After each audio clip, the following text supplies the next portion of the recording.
Hola YouTube, what up? Just got back from the coin show, day 2 of the coin show. On my video yesterday, it was day 1. Early in the day, I showed you a few things of what I picked up. Now we're about to do a recap here, guys, of all the stuff that I picked up. Won't take too long. I'll go through it fairly quickly, although this little stack of little white coins here, or these coins in the white flips, this might take a little bit longer, so we'll save this one for last for those who like to see the coins. But we're going to start with the bullion. Picked up a lot of stuff. I mean, I had the money with me. I was hoping to find some deals, but I was thinking I was not going to, but turns out the deals were out there. And I'll kind of summarize a little bit with what's here before we show you the details. But the vast majority of what you see here, guys, was at spot. I mean, unbelievable, at spot. Everything else, pennies above spot. So it was a good day at the coin show for sure. And I think lots of these dealers, they think that spot's just going to drop like a rock, and so they're just dumping their product, which, maybe they're right. Who knows? But those of you who watch this channel, you're like me, you're stackers. You're saving. You got your monthly allocation that you're putting away for long term, for retirement. You treat it like your 401k at work, and you just stack. I mean, yeah, there's portions of what I buy that I like to flip, but the vast majority is going to savings. I mean, it's part of the whole retirement plan, part of the wealth preservation. And so let's get into what we got set aside here for wealth preservation. Got these 1982 Englehards in a flip here, or in these sleeves here. Each of these has 10, and there's 3 of them. By the way, guys, let me say this also as well. Everything's been weighed, so I've checked it all out, and everything's been down the CCT slide. Of course, not this stuff in the sleeves, but it has been weighed. And the way I weighed it, guys, let me just pan over here a little bit this way, is, you can't take them all out and weigh these things, but power this off here, reset this thing, but you can put the whole thing on there, and we should see a little more than 10 ounces because of the plastic, and it is slightly above 10 ounces. Each one of these weighed out properly, so that was pretty damn cool. All right, these Englehards, by the way, these are, well, I got them in my hand, 1982s. A little closer look there. And they got the E on the backside, the big Englehard logo. And these are BUs in the original mint packaging. Pretty damn tight. So let's get all these out here. Gotta love it, right, guys? One of the things I did there, guys, just to talk a little coin show strategy, is Collector for Life did a pretty well thought out video on coin show strategy. I'm going to put a link in the description to that video. You guys can go take a look. But in it, there's really 2 basic things. On top of everything she discussed in that video, there's 2 basic things that you definitely want to make sure you do. Number 1, use your phone. Look stuff up, see how much it costs, and that way you're making an informed decision every time you buy something. Number 2, negotiate. These dealers, they're buying their stuff for pretty cheap, right? Some of them make it sound like they don't, and I'm sure sometimes they might make a deal that isn't great for them. But they're always willing to negotiate, and the prices they have listed are always some pretty inflated, marked up prices. And, I was talking to one dealer, and he says, his strategy is to buy as much as possible and sell as much as possible. Yeah, he's got some nice old coins and everything, but his bottom line is, and this is his words, he's not a museum of coins, and he wants to sell his coins. So definitely negotiate, because that's the way all these guys think. And they buy their stuff from estate sales or estates, things like that, and buy things in an entire collection. And so they get a good deal, and then they sell it one at a time and make a profit for themselves. So yeah, definitely negotiate. Make sure everybody's a winner, including yourself. All right, let's continue, guys. This particular bar right here, let's go right to this nice nitty-gritty here. This is a Uss Constitution silver bar. These sell for a nice little premium on eBay, and I got these pennies over spot. But these are a nice little sell. And my strategy, guys, you can see a little serial number kind of in there a little bit. My strategy, guys, is to it was to look for things with some equity in it, right? Not only did I didn't really want to just buy some generic bullion, right? Because you can get that online and have it delivered to your house. I wanted some things that if I needed to move fairly quickly, I could do that primarily on eBay and still at least get my money back if I needed to sell it right away. Not that I need to. I just, that's the way I think. Those are the options that I wanted to have. So this was a really awesome deal. And let's take a closer look at this thing one more time. We are definitely going to come back to this thing at the end of the video because it is just a badass bar. Sure is. Got me a Silvertown bar. This one was at spot. I mean, this guy was just dumping his metal. And again, I weighed all these things out. Can't slide this down the CCT slide because it's too damn big. But you can weigh it out. Weighs out properly. Everybody knows what these look like. Nice, recognizable bars. Easy to sell. And a Geiger bar. 10-ounce Geiger bar. I didn't have either one of these in my stack, and always wanted one of these, and had the money to do it. I was ready to make the investment, and these were selling at spot. So that is awesome. Some other cool small things here. This is a neat little bar here. Got these from the same guy from the same table. He just had a box of stuff, right? And I just dug around his box and looked for some cool things. And that's what you want to do, guys. You want to look for unlabeled boxes, boxes that might just say 50 cents over spot, $1 over spot, whatever. But the unlabeled boxes, those are the ones with all the goodies because they got stuff nobody else wants and they're ready to get rid of it. I don't know what this bar is. I've never seen anything like it. But let's pan over again. It slides down the CCT slide nice and slow the way it's supposed to. In terms of weight, it's slightly underweight. Let's put it on the scale here. Slightly underweight, but it is a worn out bar. So I do like the way it goes down the CCT slide. I'm not too worried about this thing. That's silver. And again, another closer look at this thing. If anybody knows who made this thing, let me know. Put it in the comments below. But that's kind of a cool little bicentennial type commemorative round. It's probably been around a long time. Glad I found it. And I picked these two up because check it out. Consecutive serial numbers.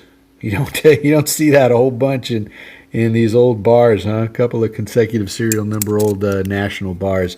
I've got one or two others national bars in my stack, but not with consecutive serial numbers. That's kind of cool.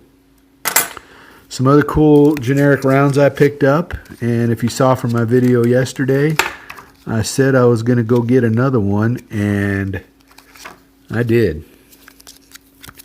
Boom, boom. These are nifty little rounds, 2009. They say 2009 on both sides, and these weigh out properly and go down the CCT slide just the way they're supposed to. Let's get one of these guys out. It's generic, so you can handle it however you want. Check it out there, guys. Kind of a neat design. I just thought it was kind of cool looking, so I picked up a couple of those. And the price was right, of course. These are a collector's favorite here. Honest value. Never fails. USS Constitution. I looked through a lot of boxes to try to find more of these, and this was the only one in that whole doggone coin show. And you guys know how big that coin show was. 1974. The one that everybody likes is the Constitution Mint version of this. The one made by that one. Got another one in here somewhere. Let's see here. We looked at those already. Huh, wonder what I did with those rounds. Hang on a sec, guys. Alright, I'm back. I knew I had another one of these that I picked up over there. I had it in this stack of Morgan rounds over here. But this is also a USS Constitution. But this is Liberty Mint. So slightly different. Liberty Mint.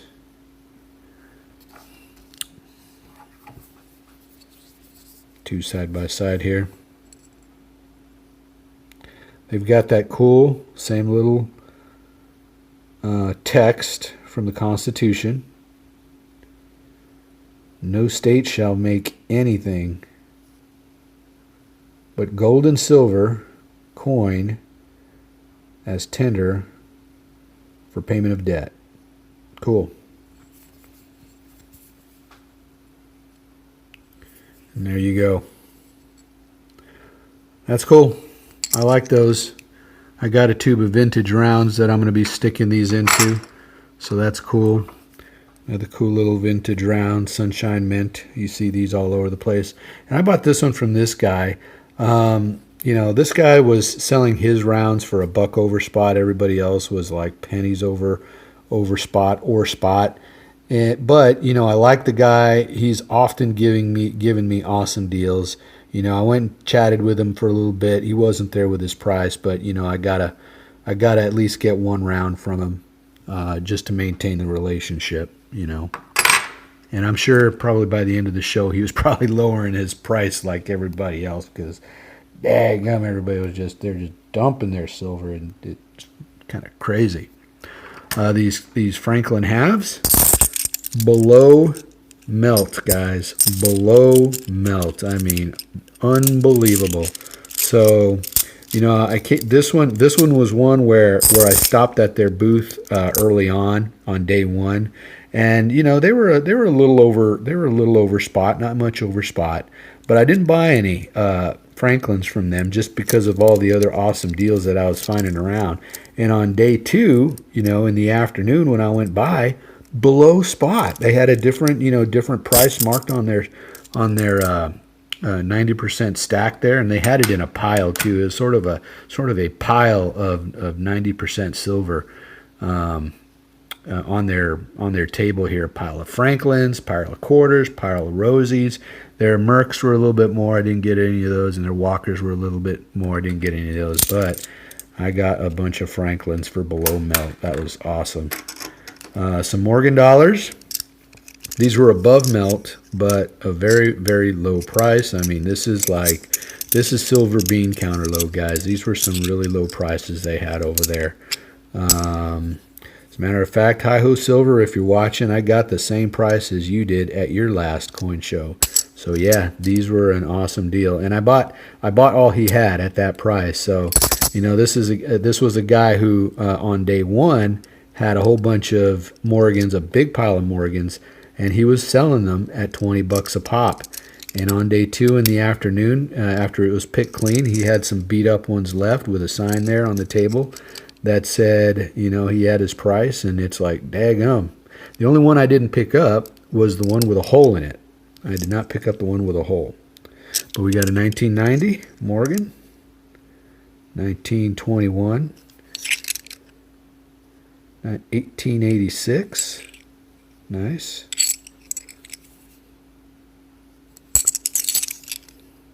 1880,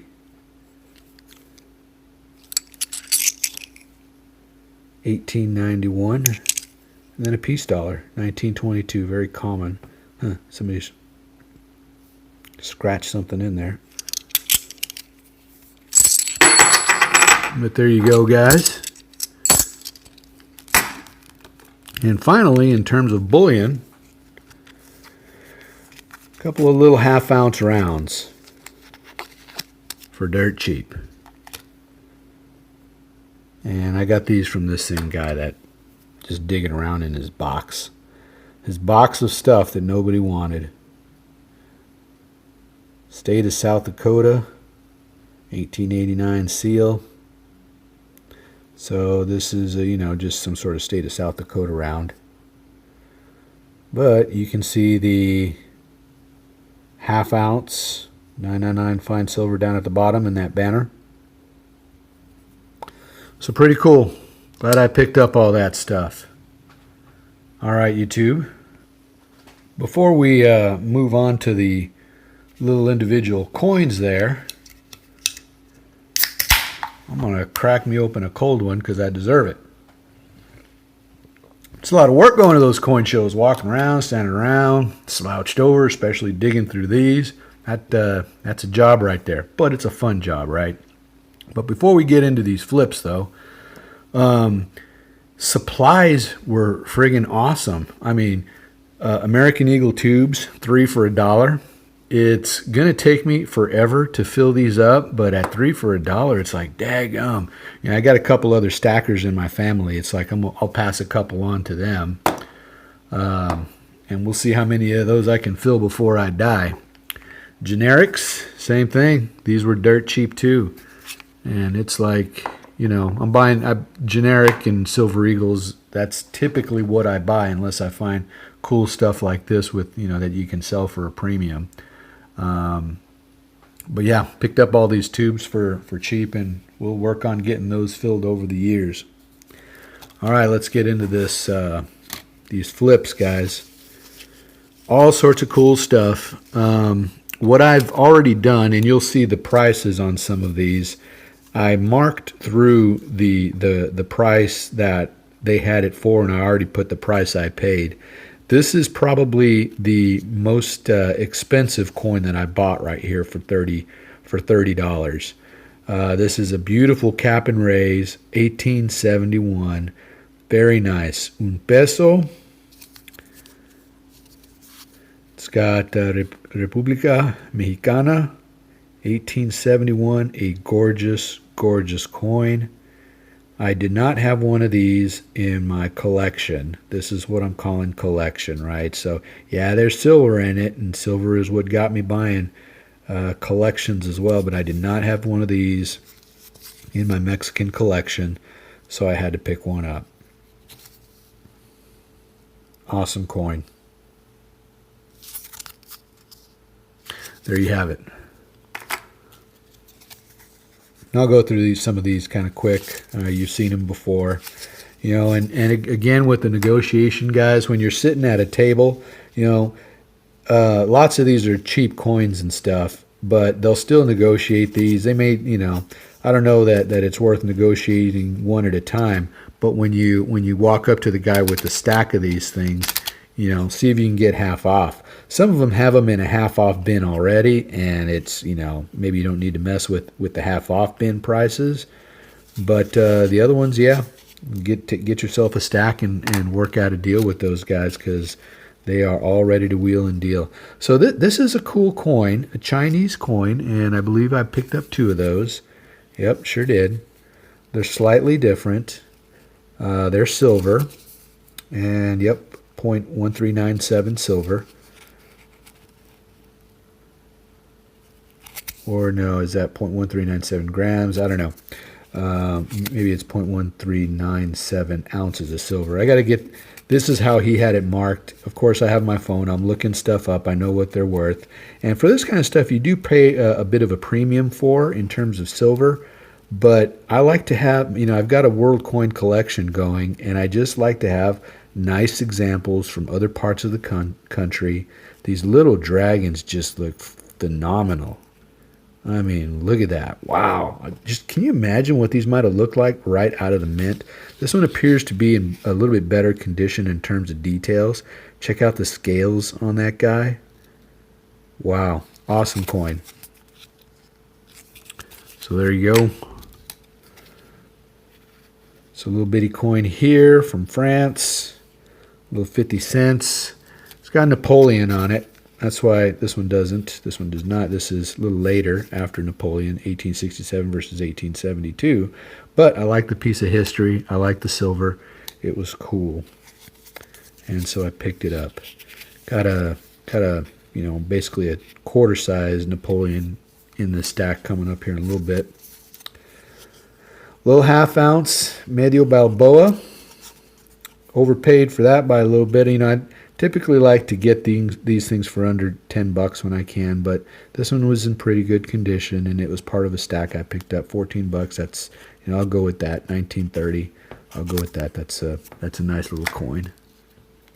It's an old one.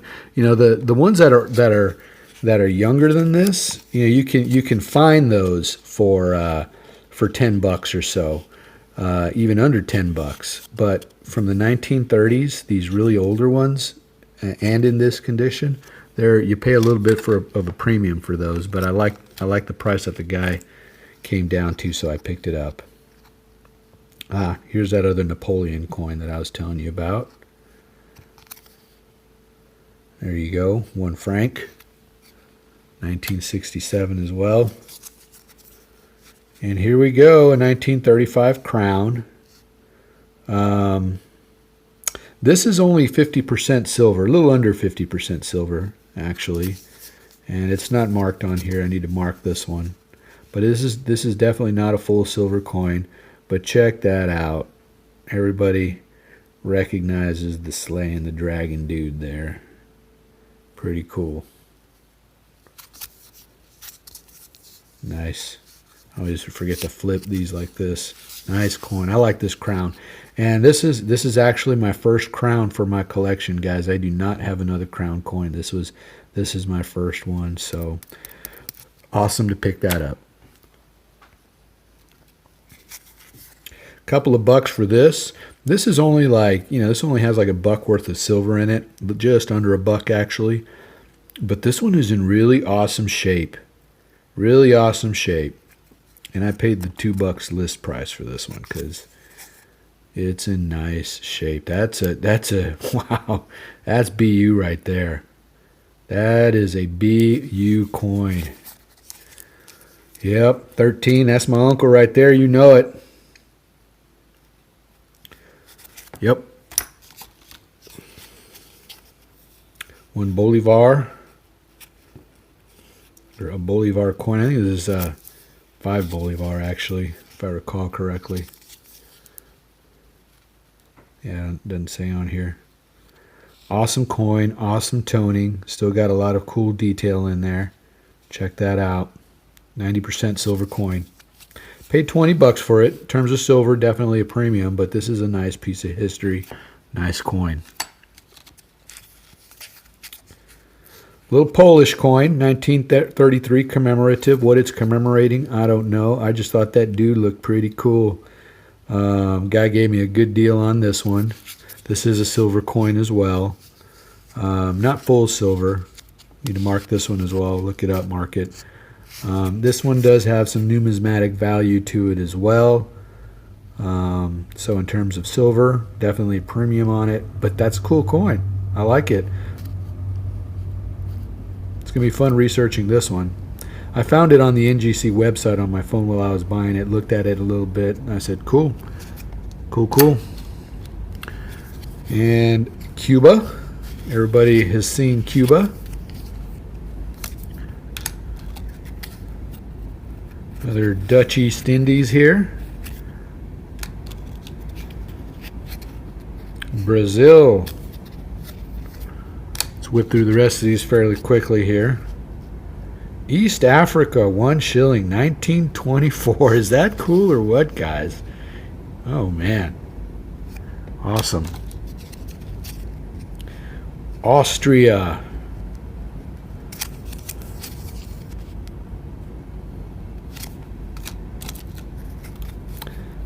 I like when the coin sellers, they got their stuff marked already. Not that you don't confirm it. Nepal. Nice little examples of silver coins from the rest of the world. Cool little silver beans there, man. Mexico one more time.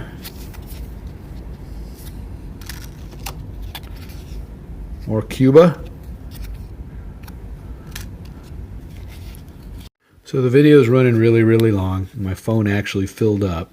So we're going to just find some of the nicer ones here, or more interesting ones anyway, and just show them real quick. An 1832 2 real. Is that badass or what? That is badass. Nice little cap and ray here. Kind of an El Cheapo coin still though too. Good old US coin. Little seated Liberty there. And I think that's it in terms of nifty little items. I picked up this little Chile coin. It's not silver, but I like that vulture there, the condor. I thought he was pretty cool. And I showed that one yesterday. So anyway, guys, awesome. That is how you blow $1,200 in silver, man. So that is how you do it. Huge investment, but it's all about saving, guys, right? You know, you save up on a monthly basis and you just take advantage of the opportunities when they pop up. So keep stacking, guys. Keep preserving that wealth. Definitely keep your portfolio diversified, because you just don't know what's going to happen in the future. And bottom line, you get old, you're not going to be able to work forever. So keep stacking, guys. All right, YouTube, take it easy.